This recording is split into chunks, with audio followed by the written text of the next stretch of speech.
ಓಂ ಶ್ರೀ ಗುರು ಬಸವಲಿಂಗಾಯ ನಮಃ. ಅರಿವು ವಾಹಿನಿಯ ವಚನಾಂತರಂಗ ಮಾಲಿಕೆಯ 97ನೇ ಸಂಚಿಕೆಗೆ ತಮಗೆಲ್ಲ ಆತ್ಮೀಯ ಸ್ವಾಗತ. ಗುರು ಬಸವಣ್ಣನವರ ಭಕ್ತನ ಮಹೇಶ್ವರ ಸ್ಥಳದ ವಚನಗಳನ್ನು ನಾವು ಅಧ್ಯಯನ ಮಾಡ್ತಾ ಇದ್ದೇವೆ.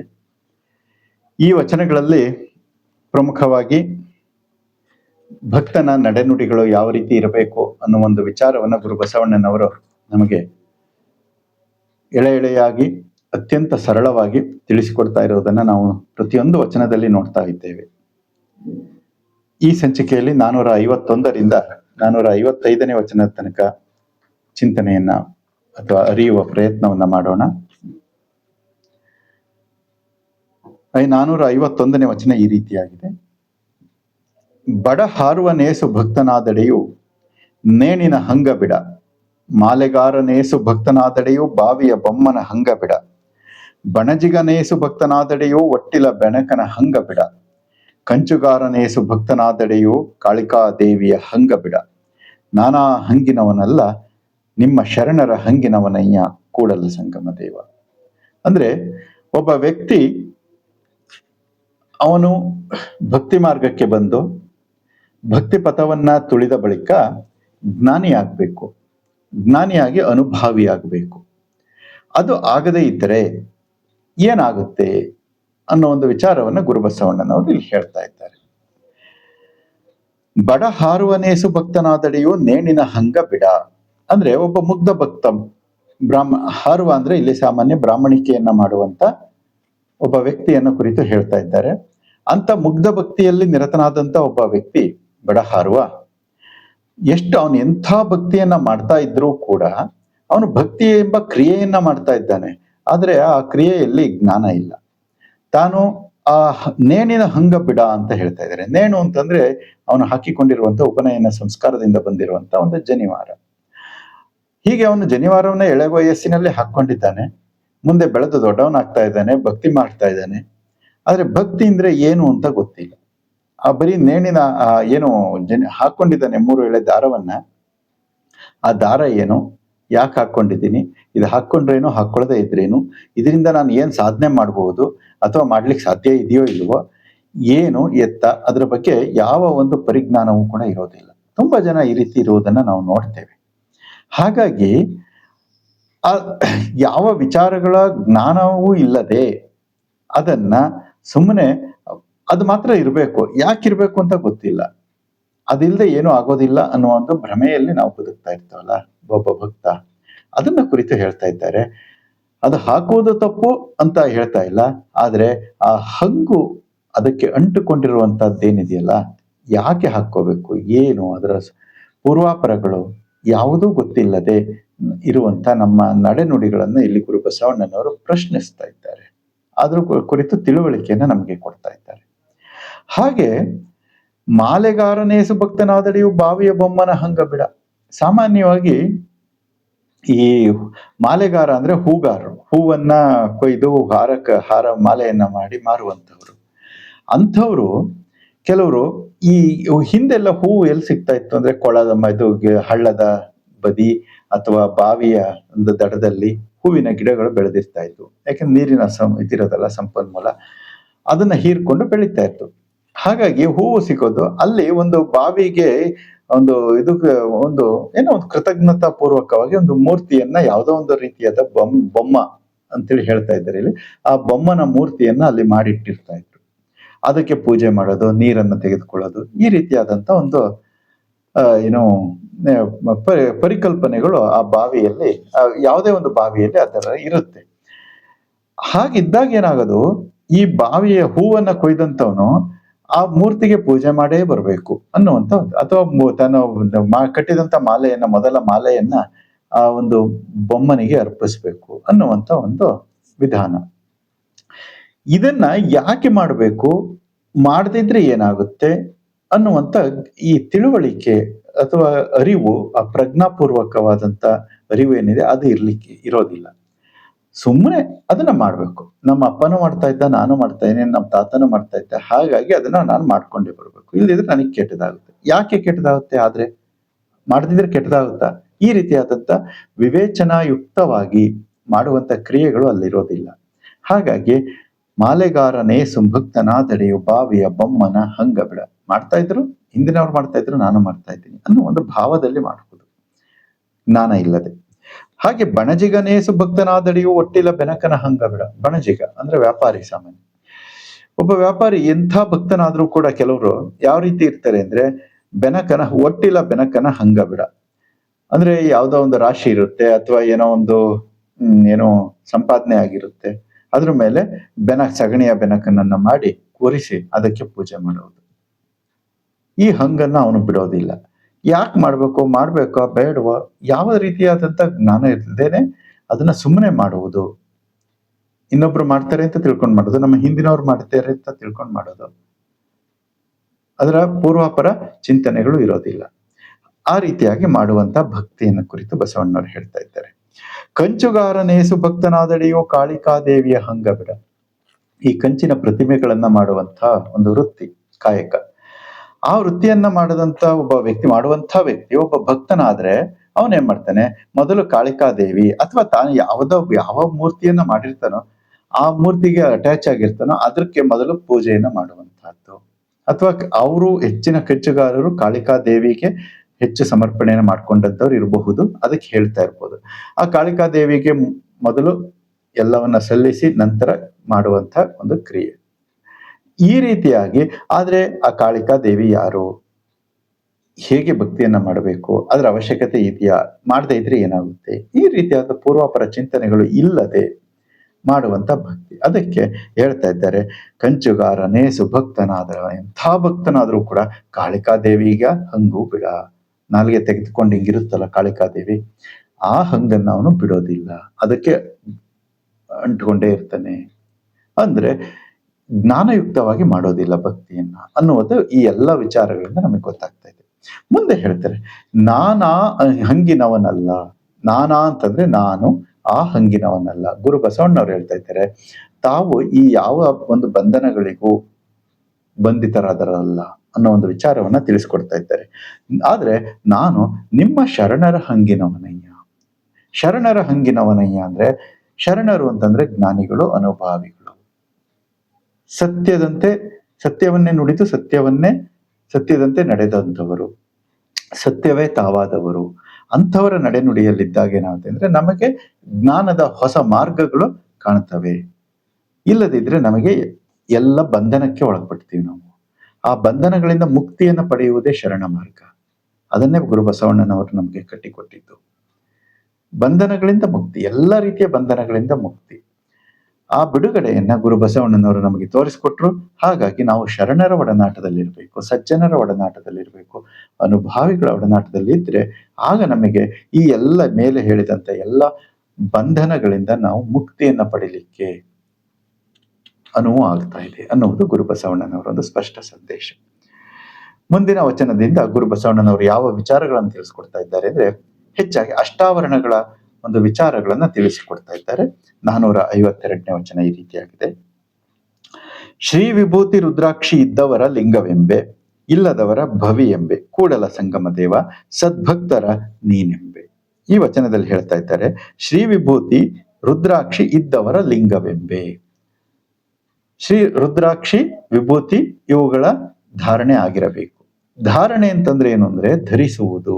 ಎಲ್ಲಿ ಧರಿಸುವುದು ಅಂದ್ರೆ ಅಂಗದಲ್ಲಿ ಧರಿಸುವುದು. ಅಂಗದಲ್ಲಿ ಧರಿಸುವುದು ಅಂತಂದ್ರೆ ಒಂದು ಇಲ್ಲಿ ಹಣೆಯ ಮೇಲೆ ಇರುವಂತ ವಿಭೂತಿ ಧರಿಸಿರುವುದು, ಕೊರಳಲ್ಲಿ ಇರುವಂತ ರುದ್ರಾಕ್ಷಿ ಅಥವಾ ಕೊರಳಲ್ಲಿ ಇರುವಂತ ಇಷ್ಟಲಿಂಗ, ಇವೆಲ್ಲ ದೇಹದ ಮೇಲೆ ಧರಿಸಿಕೊಂಡಿರುವಂತ ಒಂದು ಧಾರಣೆಗಳು, ಆವರಣಗಳು. ಈ ಆವರಣಗಳು ಅಂಗದ ಮೇಲೆ ಧಾರಣೆ ಆಗಿದೆ, ಅಂಗದ ಒಳಗೂ ಧಾರಣೆ ಆಗಿರಬೇಕು. ಅಂಗದ ಹೊರಗೆ, ಅಂಗದ ಒಳಗೆ. ಅಂಗದ ಒಳಗೆ ಹೇಗೆ ಧಾರಣೆ ಮಾಡ್ಕೊಳ್ಳೋದು ವಿಭೂತಿ ಅಂತಂದ್ರೆ, ವಿಭೂತಿ ಅಂಗದ ಮೇಲೆ, ದೇಹದ ಮೇಲೆ ಇರುವಂತಹ ವಿಭೂತಿ, ತೋರಿಕೆಗೆ ಕಾಣುವಂತ ವಿಭೂತಿ, ಅದು ತ್ರೈಮಲಗಳನ್ನ ಸುಟ್ಟ ಅಂದ್ರೆ ಹಸುವಿನ ಸಗಣಿಯನ್ನ ಸುಟ್ಟಂತ ಅದರಿಂದ ಶುದ್ಧಿಯನ್ನ ಮಾಡಿ ಅದನ್ನ ಧರಿಸಿಕೊಂಡಿರುವಂತದ್ದು. ಆದ್ರೆ ಅದರ ಅಂತರಂಗದ ವಿಭೂತಿ ಏನು ಅಂದ್ರೆ, ತನ್ನ ದೇಹದಲ್ಲಿ ತಾನು ತ್ರೈಮಲಗಳನ್ನ ಸುಟ್ಟುಕೊಂಡಂತ. ತ್ರೈಮಲಗಳು ಅಂದ್ರೆ ಹಿಂದಿನ ಒಂದು ಸಂಚಿಕೆಯಲ್ಲಿ ವಿಡಿಯೋ ಮಾಡುತ್ತೆ. 3 ಮಲಗಳು, ಕಾರ್ಮಿಕ ಮಲ, ಮಾಯಾಮಲ, ಆಣವ ಮಲ ಅಂತ ಈ ದೇಹಕ್ಕೆ ಅಂಟಿಕೊಂಡಂತ 3 ಜಾಡ್ಯಗಳು, ಅವುಗಳನ್ನ ಸುಟ್ಟುಕೊಂಡಂತ ಒಂದು ಪ್ರತೀಕವಾಗಿ ನಾವು ವಿಭೂತಿಯನ್ನ ಧಾರಣೆಯನ್ನ ಮಾಡ್ಕೊಳ್ತೇವೆ. ಹಾಗೆ ನಮ್ಮ ಅಂತರಂಗದಲ್ಲಿ ಅವುಗಳಿಂದ ನಾವು ಮುಕ್ತರಾಗಿರಬೇಕು. ಸಕಲ ಕಾಮಗಳಿಂದ ಮುಕ್ತರಾಗಿರಬೇಕು. ಕಾಮ, ಕ್ರೋಧ, ಲೋಭ, ಮೋಹ, ಮದ, ಮತ್ಸರ ಅಂತಾರಲ್ಲ, ಅವುಗಳನ್ನ ಸುಟ್ಟುಕೊಂಡಿರಬೇಕು. ಆ ಸುಟ್ಟ ಪ್ರತೀಕವೇ ಹಣೆಯ ಮೇಲಿನ ಭಸ್ಮ ಅಥವಾ ವಿಭೂತಿ. ಅವುಗಳನ್ನ ಧರಿಸಿರ್ಬೇಕು ಅಂತ ಹೇಳ್ತಾ ಇದ್ದಾರೆ. ರುದ್ರಾಕ್ಷಿ ಇದ್ದವರ ಲಿಂಗವೆಂಬೆ. ರುದ್ರಾಕ್ಷಿ ಅಂದ್ರೆ ನೋಡ್ಲಿಕ್ಕೆ ಹೊರಗೆ ನಾವು ಧರಿಸಿಕೊಂಡಿರುವಂತ ಒಂದು ರುದ್ರಾಕ್ಷಿ ಮಣಿ.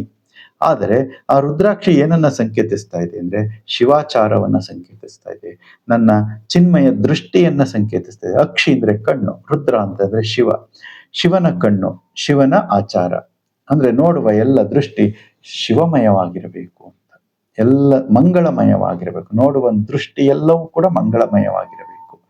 ಹಾಗಿದ್ದವಂತವರನ್ನ ನಾನು ಲಿಂಗವೆಂಬೆ. ಇಲ್ಲದಿದ್ರೆ ಏನಾಗುತ್ತೆ ಅಂದ್ರೆ ಹಣೆಯ ಮೇಲೆ ವಿಭೂತಿಯನ್ನ, ಕೊರಳಲ್ಲಿ ರುದ್ರಾಕ್ಷಿಯನ್ನ ಧರಿಸಿರುವಂತವರು ಕೋಟ್ಯಾನು ಕೋಟಿ ಜನರು ಸಿಗ್ತಾರೆ. ಆದ್ರೆ ಅವುಗಳ ಅಳವಡಿಕೆ, ಅಂತರಂಗದ ಅಳವಡಿಕೆ ಇಲ್ಲದಿದ್ದರೆ ಅದು ಪ್ರಯೋಜನ ಬರೋದಿಲ್ಲ, ನಿಷ್ಪ್ರಯೋಜಕವಾದ ವಸ್ತುಗಳಾಗಿರ್ತವೆ. ಯಾವಾಗ ಅಂತರಂಗದ ನಿವೇದನೆ ಅಥವಾ ಅಳವಡಿಕೆ ಇಲ್ಲದಿದ್ದಾಗ. ಅಂಥವರು ಇದ್ದವರು ಲಿಂಗವೆಂಬೆ, ಇಲ್ಲದವರ ಭವಿ ಎಂಬೆ. ಅವರೇ ಲಿಂಗ ಅಂತಂದ್ರೆ ದೇವರ ಸ್ವರೂಪಿಗಳು, ತಾವೇ ದೇವರಾದಂಥವರು. ಯಾರು ಅಂತರಂಗದಲ್ಲಿ ಬಹಿರಂಗದಲ್ಲಿ ವಿಭೂತಿಯನ್ನ ರುದ್ರಾಕ್ಷಿಯನ್ನ ಧಾರಣೆ ಮಾಡಿಕೊಂಡಿರ್ತಾರೆ ಅವರನ್ನ ಸಾಕ್ಷಾತ್ ಲಿಂಗ ಅಂತ ಕರಿತೀನಿ ನಾನು. ಇಲ್ಲದಿದ್ದರೆ ಅವರನ್ನ ಭವಿ ಅಂತ ಕರಿತೀನಿ ಅಂತ. ಭವಿ ಅಂತಂದ್ರೆ ಕೊಳಕಿನಲ್ಲಿ ಬಿದ್ದು ಹೊರಳಾಡುವಂತ ಸಾಮಾನ್ಯ ನಮ್ಮಂತ ಹುಲುಮಾನವರು, ಅಂತವರಿಗೆ ಭವಿಗಳು ಅಂತ ಕರೀತಾರೆ. ಅದಕ್ಕೆ ಹೇಳ್ತಾರೆ ಅಂತ ಈ ಆಚಾರಗಳು ಇಲ್ಲದಂತವರಿಗೆ ಭವಿ ಅಂತ ಕರಿತೀನಿ ಅಂತ ಹೇಳ್ತಾರೆ. ಕೂಡಲ ಸಂಗಮ ದೇವ ಸದ್ಭಕ್ತರ ನೀನೆಂಬೆ. ಸದ್ಭಕ್ತರ, ಇವೆಲ್ಲವನ್ನ ಅಳವಡಿಸಿಕೊಂಡಂತ ಸದ್ಭಕ್ತರನ್ನ ನಿನ್ನ ಸ್ವರೂಪ ನೀನೇ ಅಂತ ತಿಳ್ಕೊಳ್ತೀನಿ ಅಂತ ಹೇಳ್ತಾ ಇದ್ದಾರೆ. ಅಂದ್ರೆ ಸಾಕ್ಷಾತ್ ದೇವರೇ ಈ ರೂಪದಲ್ಲಿ ಬಂದಿದ್ದಾನೆ ಅಥವಾ ಬಂದಿದೆ ಅನ್ನುವಂಥ ರೀತಿಯಲ್ಲಿ ನಾನು ತಿಳ್ಕೊಳ್ತೀನಿ ಅನ್ನೋದನ್ನ ಗುರುಬಸವಣ್ಣವರು ಇಲ್ಲಿ ಹೇಳ್ತಾ ಇದ್ದಾರೆ. ಮುಂದಿನ ವಚನ.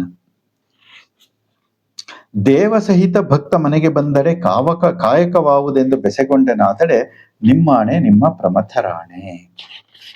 ಮುಂದೆ ಹೇಳ್ತಾರೆ, ನಿಮ್ಮ ಪುರಾತರಾಣೆ ತಲೆದಂಡ ಕೂಡಲ ಸಂಗಮ ದೇವ, ಭಕ್ತರಲ್ಲಿ ಕುಲವನ ರಸಿದಡೆ ನಿಮ್ಮ ರಾಣಿವಾಸದಾಣೆ. ಈ ವಚನದಲ್ಲಿ ಹೇಳ್ತಾ ದೇವಸಹಿತ ಭಕ್ತ ಮನೆಗೆ ಬಂದರೆ ಅಂತ ಹೇಳ್ತಾರೆ. ದೇವಸಹಿತ ಅಂತಂದ್ರೆ ಹಿಂದಿನ ವಚನದಲ್ಲಿ ಏನ್ ಹೇಳಿದ್ರು, ವಿಭೂತಿ ರುದ್ರಾಕ್ಷಿಯನ್ನ ಕುರಿತು ಹೇಳಿದ್ರು.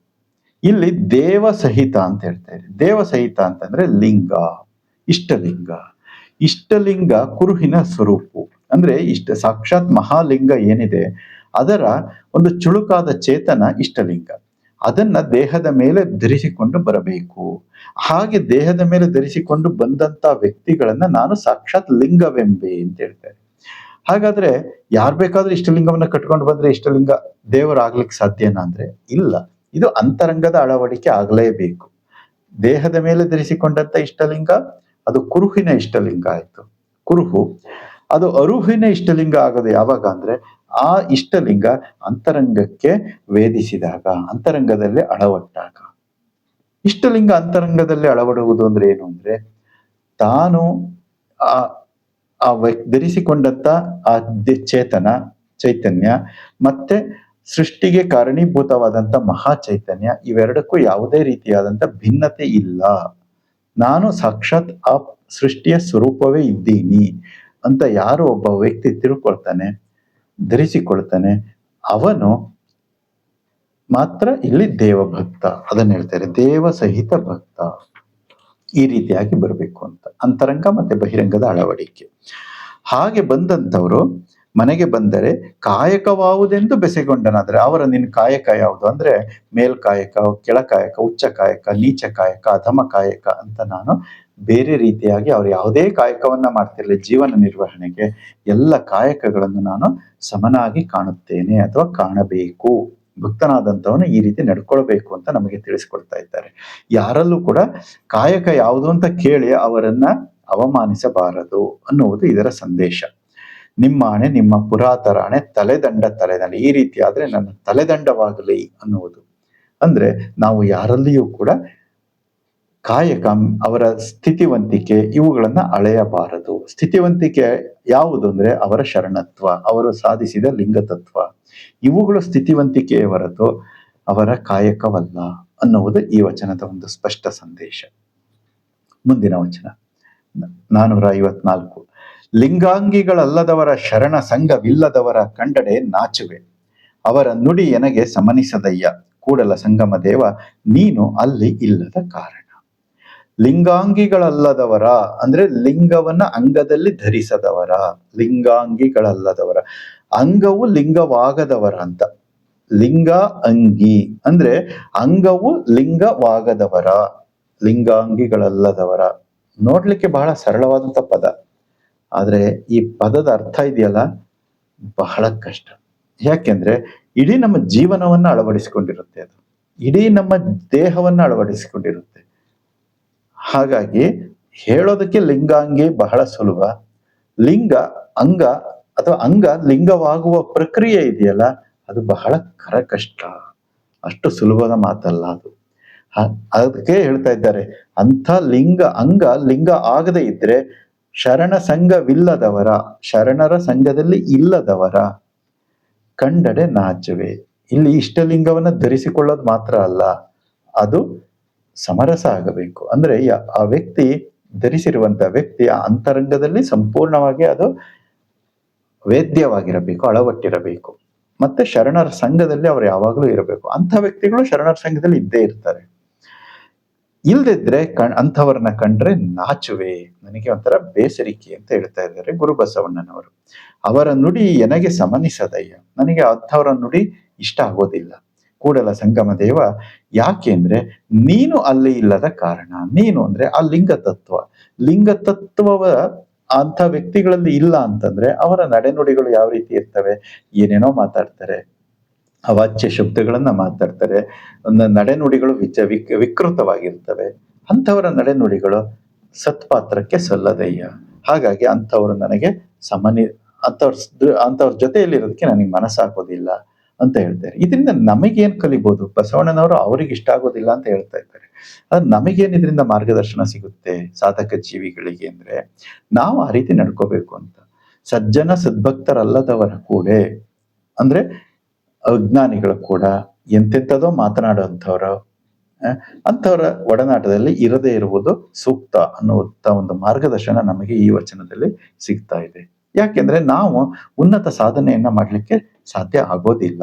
ಯಾವಾಗ ಅಂದ್ರೆ, ಯಾಕೆಂದ್ರೆ ಯಾವಾಗಲೂ ನೀರು ಕೆಳಮುಖವಾಗಿ ಹರಿತಾ ಇದ್ರೆ ಮೇಲ್ಮುಖವಾಗಿ ಹರಿಯೋದಿಲ್ಲ ಅಲ್ವಾ? ಮೇಲ್ಮುಖವಾಗಿ ಹರಿಬೇಕು ಅಂದ್ರೆ ಅದು ಪಂಪ್ ಬೇಕು. ಪಂಪ್ ಹಾಕಿದ್ರೆ ಮಾತ್ರ ಮೇಲ್ಮುಖವಾಗಿ ನೀರು ಹರಿಯುತ್ತೆ, ಅಧೋಮುಖವಾಗಿ ತನ್ನಿಂದ ತಾನೇ ಹರಿಯುತ್ತೆ. ಹಾಗಾಗಿ ಇಲ್ಲಿ ಲಿಂಗಾಂಗಿಗಳ ಸಂಘ ಏನಿದೆ ಅದೇ ಮೇಲಕ್ಕೆ ಎತ್ತುವುದು ಪಂಪ್. ಓಕೆ, ನಮ್ಮನ್ನ ಮೇಲ್ಮುಖವಾಗಿ ಕರ್ಕೊಂಡು ಹೋಗುತ್ತೆ. ಇಲ್ದಿದ್ರೆ ನಾವು ಗ್ರಾವಿಟಿ ಫ್ಲೋದಲ್ಲಿ ಕೆಳಗಡೆ ಹೊರ್ಕೊಂಡು ಹೋಗ್ತಾ ಇರ್ತೀವಿ, ಎಲ್ಲ ಒಂದ್ ಕಡೆ ಪ್ರಪಾತಕ್ಕೆ ಬೀಳ್ತೀವಿ. ಹೀಗೆ ಅದು ನಡ್ಕೊಂಡು ಹೋಗ್ತಾ ಇರುತ್ತೆ. ಆ ಕಾರಣ ಒಬ್ಬ ವ್ಯಕ್ತಿ ಸಾಧನೆಯನ್ನ ಮಾಡಬೇಕು ಅಂದ್ರೆ ಲಿಂಗಾಂಗಿಗಳ ಸಂಘವನ್ನ ಮಾಡಬೇಕು. ತಾನು ಲಿಂಗಾಂಗಿ ಆಗಬೇಕು, ಶರಣರ ಸಂಘದಲ್ಲಿ ಇರಬೇಕು. ಲಿಂಗಾಂಗಿ ಅಂದ್ರೆ ಈಗಾಗಲೇ ಹೇಳಿದಾಗೆ ತನ್ನ ಅಂಗವೇ ಲಿಂಗವಾಗುವಂತ ಒಂದು ವ್ಯವಸ್ಥೆ, ಸ್ಥಿತಿ. ಮುಂದಿನ ವಚನ 455. ಶ್ರೀ ವಿಭೂತಿಯ ಹೂಸದವರ, ಶ್ರೀ ರುದ್ರಾಕ್ಷಿಯ ಧರಿಸಿದವರ, ನಿತ್ಯ ಲಿಂಗಾರ್ಚನೆಯ ಮಾಡದವರ, ಜಂಗಮವೇ ಲಿಂಗವೆಂದರಿಯದವರ, ಸದ್ಭಕ್ತರ ಸಂಘದಲ್ಲಿ ಇರದವರ, ತೋರದಿರು ಕೂಡಲ ಸಂಗಮ ದೇವ ಸೆರಗೊಡ್ಡಿ ಬೇಡುವೆನು. ನಮ್ಮ ಒಡನಾಟ ಯಾರ ಜೊತೆಗೆ ಇರಬೇಕು ಅಂತ ಸ್ಪಷ್ಟವಾಗಿ ಹೇಳ್ತಾ ಇದ್ದಾರೆ. ಶ್ರೀ ವಿಭೂತಿಯ ಹೂಸದವರ, ವಿಭೂತಿಯನ್ನ ಧರಿಸದವರ, ದೇಹದ ಮೇಲೆ ದೇಹದ ಒಳಗೆ, ಆಗಲೇ ಹೇಳಿದ ರೀತಿಯಲ್ಲಿ. ರುದ್ರಾಕ್ಷಿಯ ಧರಿಸದವರ, ದೇಹದ ಹೊರಗೂ ರುದ್ರಾಕ್ಷಿ, ದೇಹದ ಒಳಗೂ ರುದ್ರಾಕ್ಷಿ, ನೋಡುವ ನೋಟವೆಲ್ಲ ರುದ್ರಾಕ್ಷಿ, ಶಿವಮಯ. ನಿತ್ಯ ಲಿಂಗಾರ್ಚನೆಯ ಮಾಡದವರ, ನಿತ್ಯ ಲಿಂಗಾರ್ಚನೆ ಅಂದ್ರೆ ನಿತ್ಯ ಲಿಂಗಾರ್ಚನೆ ಅಂತಂದ್ರೆ ನಿತ್ಯ ಅನ್ನುವ ಪದ ಇದೆಯಲ್ಲ, ಇದು ಪ್ರತಿದಿನ ಅಂತ ಅಲ್ಲ, ಪ್ರತಿ ಕ್ಷಣ ಅಂತ. ಬಹಳ ಅರ್ಥಪೂರ್ಣವಾಗಿರ್ತವೆ, ನಾವು ಅರ್ಥ ಮಾಡ್ಕೋಬೇಕಷ್ಟೆ. ನಿತ್ಯ ಅನ್ನೋದೇನು ಅಂತಂದ್ರೆ ಯಾವಾಗಲೂ ಅಂತ. ಯಾವಾಗಲೂ ಲಿಂಗಾರ್ಚನೆ ಮಾಡೋದು ಅಂದ್ರೆ ಏನರ್ಥ? ಅಂದ್ರೆ ಯಾವಾಗ್ಲೂ ಕರಸ್ಥಳದಲ್ಲಿ ಅಂಗೈಯಲ್ಲಿ ಇಷ್ಟಲಿಂಗವನ್ನು ಇಟ್ಕೊಂಡು ಪೂಜೆ ಮಾಡೋದು ಅಂತ ಅರ್ಥನಾ? ಅಲ್ಲ. ನಿತ್ಯ ಲಿಂಗ ಅರ್ಚನೆ ಅಂತಂದ್ರೆ ಆ ಲಿಂಗ ಅರ್ಚನೆ ಪೂಜಾರು ಇದೇನೋ ಪೂಜಾ ಸ್ಥಳದಲ್ಲಿ ಕೂತ್ಕೊಂಡು ಒಂದ್ ಕಡೆ ಏನೋ ಧ್ಯಾನವನ್ನ ಮಾಡ್ತಾರೆ, ಅಷ್ಟವಿಧಾರ್ಚನೆ ಮಾಡುವಂಥವ್ರು ಮಾಡ್ತಾರೆ, ಅವರು ತಿಳಿದ ರೀತಿಯಲ್ಲಿ ಅರ್ಚನೆಯನ್ನ ಮಾಡ್ಕೊಂಡು ಹೋಗುವಂತವ್ರನ್ನ ನಾವು ನೋಡಿದ್ದೀವಿ. ಅದು ಒಂದು ಕಾಲಕ್ಕೆ ಒಳಪಟ್ಟಿರುತ್ತೆ. ಬೆಳಿಗ್ಗೆ, ಮಧ್ಯಾಹ್ನ, ಸಂಜೆ 3 ಕಾಲದಲ್ಲಿ ಮಾಡೋಂಥವ್ರು ಆ ರೀತಿ ಇರ್ತಾರೆ. ಆದ್ರೆ ಇಲ್ಲಿ ನಿತ್ಯ ಲಿಂಗಾರ್ಚನೆ ಅಂದ್ರೆ ಏನು ಅಂದ್ರೆ ಅನುಕ್ಷಣ, ಪ್ರತಿ ಕ್ಷಣ ಲಿಂಗಾರ್ಚನೆ. ಅಂದ್ರೆ ಇದು ಒಳಗಡೆ ನಡೆಯುವ ಲಿಂಗಾರ್ಚನೆ, ನಿತ್ಯ ಲಿಂಗಾರ್ಚನೆ. ಹೊರಗಡೆ ನಡೆಯುವಂತ ಲಿಂಗಾರ್ಚನೆ ಅಲ್ಲ. ಆ ಒಳಗೆ ನಡೆಯುವಂತ ಲಿಂಗಾರ್ಚನೆ ಪ್ರತಿ ಕ್ಷಣ ನಡೀತಾ ಇರಬೇಕು.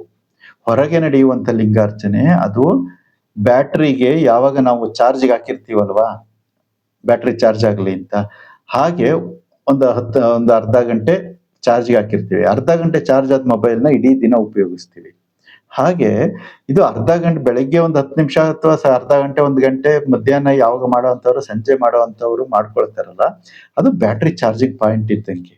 ಆದ್ರೆ ಚಾರ್ಜ್ ಆದಂತ ಮೊಬೈಲ್ ಇಡೀ ದಿನ ಕೆಲಸ ಮಾಡುತ್ತಲ್ಲ, ಹಾಗೆ ಇದು ನಿತ್ಯ ಲಿಂಗಾರ್ಚನೆ. ಪ್ರತಿ ಕ್ಷಣವೂ ಕೂಡ ನಡೆಯುವ, ತನ್ನ ಅಂತರಂಗದಲ್ಲಿ ನಡೆಯುವಂತ ಲಿಂಗಾರ್ಚನೆ, ಸೃಷ್ಟಿಯಲ್ಲಿ ನಡೆಯುವ ಲಿಂಗಾರ್ಚನೆ. ಅದನ್ನ ಹೊಂದಿರಬೇಕು, ಅದನ್ನ ಅನುಭವಿಸ್ತಾ ಇರಬೇಕು.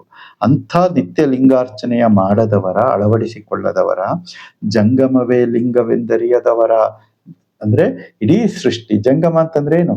ಪ್ರತಿಯೊಬ್ಬ ವ್ಯಕ್ತಿ, ಪ್ರತಿಯೊಂದು ಚೈತನ್ಯ ಎಲ್ಲವೂ ಕೂಡ ಜಂಗಮ ಸ್ವರೂಪವೇ. ಇಡೀ ಸೃಷ್ಟಿಯೇ ಜಂಗಮ ಸ್ವರೂಪ.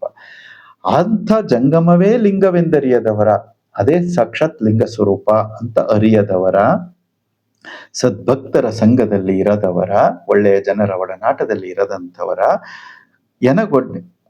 ಸೆರಗೊಡ್ಡಿ ಬೇಡುವೆನು ಅಂಥವನ್ನ ನನಗೆ ತೋರಿಸಬೇಡ. ಅಂಥವರ ಮುಖವನ್ನ ನಾವು ನೋಡಬಾರ್ದು, ಅಂಥವರ ಸಹವಾಸದಲ್ಲಿ ಇರಬಾರ್ದು. ಯಾಕೆಂದ್ರೆ ನಾವು ಅಧೋಮುಖವಾಗಿ ಹರಿತೀವಿ. ಆಮೇಲೆ ನಮ್ಮ ಸಮಯ ವ್ಯರ್ಥ ಆಗುತ್ತೆ. ನಾವು ಯಾವ ದಾರಿಯಲ್ಲಿ ದಾಟಿಕೊಂಡು ಹೋಗಬೇಕೋ ಆ ದಾರಿಯನ್ನ ಬಿಟ್ಟು ನಾವು ವ್ಯತಿರಿಕ್ತ ಪ್ರಯಾಣವನ್ನ ಮಾಡ್ಲಿಕ್ಕೆ ಪ್ರಾರಂಭ ಮಾಡಬಹುದು. ಹಾಗೆ ಆಗಬಾರದು. ಅಂದ್ರೆ ನಾವು ಯಾವಾಗಲೂ ಕೂಡ ಉತ್ತಮರ ಸಂಘವನ್ನ, ಉತ್ತಮದ ಚಿಂತನೆಯನ್ನ ಮಾಡಬೇಕು ಅನ್ನುವುದು ಗುರು ಬಸವಣ್ಣನವರೊಂದು ಸ್ಪಷ್ಟ ಸಂದೇಶ ಈ ವಚನಗಳಲ್ಲಿ ವ್ಯಕ್ತ ಆಗ್ತಾ ಇದೆ. ವೀಕ್ಷಿಸಿದ್ದಕ್ಕೆ ಧನ್ಯವಾದಗಳು. ಶರಣು ಶರಣ.